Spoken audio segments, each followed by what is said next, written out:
just go on, realize that Wheaton College, academic studies, just try to be successful students. That's how I experienced it. What are challenges that face young men in the 21st century? You know, quite honest, I think the world is dangerous for young men in the 21st century in a couple of ways. One, I don't think we challenge young men as well as we challenge young women. I think that is the same in society as it is even here on college. When you think about the folks who are making really significant contributions to student life on campus, if you looked at all of our student groups, the overwhelming majority of student groups are run by women. If you go into SGA, you'll see probably more male representation in the SGA Senate than you will in almost any other area. But if you look at the RA staff, primarily women. If you look at the preceptor staff, primarily women. And so I think that that's a dangerous dynamic that we have there, because we can't allow things to sort of play out the way they will and allow young men to disengage from what's happening on campus. And I'm not saying that guys aren't doing important things, but I think sometimes the messages that we send is that we do education for women really, really well, and we do education for men okay. And it's not okay to say we do education for men just okay. It's got to be at a high level for both. But I think we need to do things a little bit differently. I think we need to find a way to challenge men differently, challenge young men differently. When you look at high school graduation rates, men graduate at a lower rate. When you look at high school GPAs, men have lower high school GPAs. We can't continue to say we're going to let men just clear the bar. We've got to think about how we raise the bar, how we prepare men to do better. I think that needs to happen at all levels. So I think setting high goals and preparation are the two sort of main pieces that we can do at this level, and you guys can do as well. You know, there are a ton of tutoring programs and mentorship programs at the high school and middle school level that you guys can be involved in. But it means that, A, you have to have role models, you have to be committed to being a role model. There's a 9-year-old or a 10-year-old that's waiting for a college student, and trust me, you could be a mediocre college student. And if you walk into a middle school today, you're like a superhero. You are a superhero in a middle school kid's eyes. This is a college student. They can't even see themselves go there and know what that looks like. And so if you think about just the impact of you walking into that building, that changes lives. There's a kid today at this school that will say, oh, when I was in 9th grade, this kid from blah, blah, blah college came in and told me what college was about, and that's why I ended up going to college. There's no doubt in my mind that that's happening every single day, and it has to happen more. And we have to raise the bar, you know, on that level. So I think it's a dangerous place, because I don't know that we're doing enough, and I don't know that we understand what's happening to young men at a really deep level, so we can begin to make changes there. Okay, thank you very much. Okay, so within the same context of us being young men, what do you feel are some important characteristics and qualities for young men to possess or aspire to today? You know, at the end of the day, I want young men to do what they say they're going to do. Right. I talk to lots of guys, and they'll come in and say, I'm going to do this, and I'm going to, you know, here are my goals for the semester, which are sometimes really loosely stated, and that's okay. And I always ask, so what are you willing to do to get there? And generally what I get back is, well, what do you mean? And I think that's a pretty straightforward question. What are you willing to do to get to where you want to go? Because it's not easy, right? I mean, we have lots of folks here who will struggle through this process, whether they're doing well academically or whether it's hard to pay for it, but there are a number of hurdles to clear.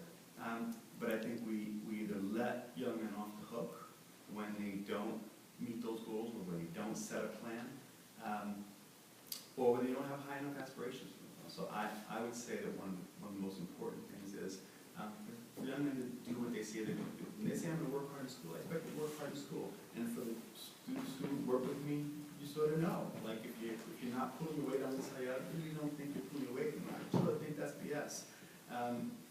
Because I believe that you can do better. As I say to students all the time, although we're a college, we're a business. And we take a chance on every student that comes here because we believe that you can do well, you can graduate, and you can go change the world. If that meant that we thought that maybe you could graduate, it's like we're gambling on here. We don't feel like we're gambling. We feel like we're making some good choices. We choose you because we think that you can do well. If we went out in the world and chose kids who could not do well, we would not be a very good college. So, we hedge our bets and we say, these are the best students that are out there, and these are the ones we want. And you guys come, and we want you to succeed. When that doesn't happen, sometimes I say it's a 50-50 sort of bet. We're not doing our part, or you're not doing yours. And I think there are opportunities where students are pretty clear about when they haven't pulled their weight. I talk to students every day who are coming off probation, etc., and we'll say what happened last semester. And a student will clearly say, after the fact, I didn't do enough. There were days that I could have been in the library. There were days that I could have done this. Did you go talk to your faculty members? No, I didn't meet my faculty members. And there are things that are pretty laid out for you here. So first and foremost, do what you say you're going to do. Second, set high goals. And I think that honestly, I think young men are often afraid to set high goals, afraid to do the hard work to get there because we are more afraid of success than failure. So quite honestly, it's easy to fail. And it's easy to go out and say, well, let me tell you what happened. So, I wanted to go to that class, but got up late, right? And so I couldn't make it. And I really wanted to add that half credit because I really needed it to graduate, but it conflicted because I played intramurals and I'm also on SGA and I'm also on RA, etc. So then I couldn't really do that. But really, what really did it was that I was looking for a job for half the semester. And then that didn't really pan out, and by the time that happened, I forgot to do the drop ad thing. And I sit there going, you're serious. Like, these are the reasons why you haven't sort of set the right goals, you haven't done what you're going to do. And so, I don't let people off the hook very often. I don't always say it's all their fault, but I ask students, are you more afraid of success, or are you more afraid of failure? The hard thing about success is that students believe that if they succeed at a high level, if I go out there and get 2 A's and 2 B pluses and a B, then people are going to expect that from me next semester. And as we all know, courses get harder, not easier. If I apply for that RU like Camacho does, what if I don't get it? Well, what if you do get it? Well, if I do get it, I got to move to New Mexico, and I got to do blah, blah, blah, blah, and I've got to work really hard, and that's going to be, life's hard. Succeeding is hard, and failing is just as hard. Yeah, those are the things you're going to have to do. And I want people to believe in success. I want people to taste the success that they have not had before, and say, yeah, I like that. I like the way that tastes, and I want more of that. And we can do it in certain parts of our lives, but can we carry that across your experience? If you're good at things like, if you're a great spoken word artist, are you a great writer, right? If you're a great writer, are you a great researcher? Those leaps are not big.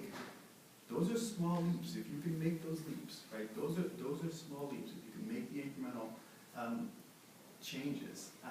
And I think we need to teach people that they don't have to do things by themselves. Even in our hardest processes, so applying for Watson. In our hardest processes, so there are 50 colleges in the country that even get to put students forward for a Watson Fellowship. We will work with every single student. We will meet almost every single week as folks can test it. We will look at countless drafts before you go before the Watson interviews. We will work with students for 3 months. So getting a Watson Fellowship is not just about you sitting in your room and having a great idea and writing a great essay. It's about saying, what are my resources? I'm in a fraternity. One of the things I learned as a fraternity pledge is that you've got to use your resources. And I was called in the middle of the night to a basketball game because before I was in, sort of big brothers in our fraternity said, we need wings to watch this game. It's like 2 in the morning. Like, who wants to get up out their house to get these dudes wings when I'd rather just be in my bed doing whatever? Had work the next day. And I said, listen, I can't do it. He said, yeah, you can. Use your resources. I realized I'm pledging with 6 other dudes. I was like, listen, I can't get these wings. Jamie wants the wings. Go over there and get them. Done deal. So I got to stay in my house. Somebody else got to do it. They got the wings.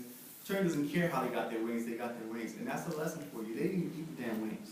They ain't the damn wings. But you want to make sure that when somebody puts a challenge in front of you, you realize that there are lots of ways to skin cat here, right?